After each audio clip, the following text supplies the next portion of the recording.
is everywhere.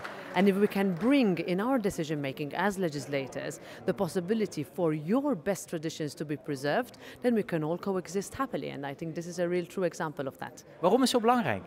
Om met name zeg maar, een steun in de rug te zijn voor al die hardwerkende Limburgse MKB-bedrijven, die bakkerijen. Ja, dit is een stukje onze identiteit. Hè. Dit is de ziel van Limburg, die Limburgse vlaai. Die moeten we koesteren, dit verbindt ons. De Maas verbindt ons, carnaval verbindt ons, de schutterijen verbinden ons, onze taal verbindt ons. Ja, en het meest grote symbool van die verbondenheid is die vlaai op de tafel bij de familie. En daar moeten we trots op zijn. Maar het is heel belangrijk dat je die cultuur en dat culturele erfgoed ook beschermt. En dat is precies wat we hier vandaag gedaan hebben.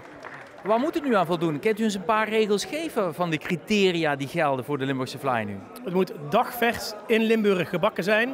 Het mag niet ingevroren worden.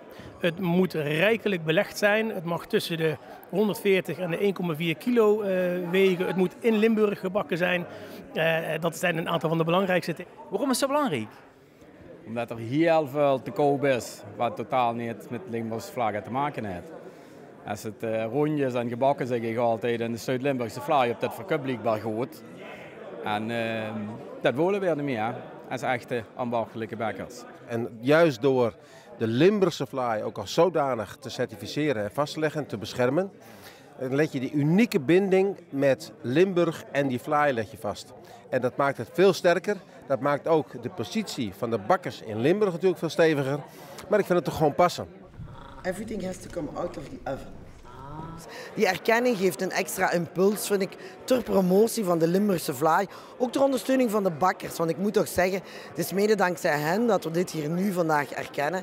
Allee, je vindt ze niet meer veel, hè, die echte warme bakkers. Dus ik denk ook dat we onze ambachten, onze bakkers moeten koesteren. Ja, maar voor de consument is het dus het oog het teken van als hij dus een Limburgse vlaai koopt met dit beschermd gebeuren, dus geografische aanduiding eromheen, dan weet de consument ook van hé, dit is dus echt Limburgs, echt geproduceerd in Limburg, door de bakker, volgens die bekende specificatie. Ja, ja.